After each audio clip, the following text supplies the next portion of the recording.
This section mounts up to the front pipe, which starts off at 2.38 inches, which is about the stock size piping. After that, it'll jump to 2.75 inches and continue on through until it gets to the next pipe where it connects to the high power muffler, again back down to 2.38 inches, and appears to be 2.38 inches the whole way through the muffler until you have the 119 millimeter tips.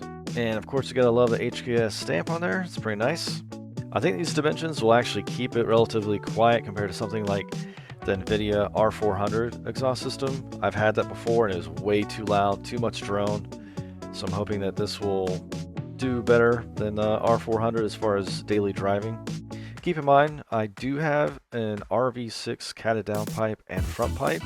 Next, I'll do a cold start so you kind of get an idea. In a couple of weeks, I'll do a more in-depth sound video of it. Right now, it's still icy out. I don't trust taking the car out with the crazy drivers of Maryland. But anyway, there you go. Hope that helps you decide whether or not you would want to get this exhaust.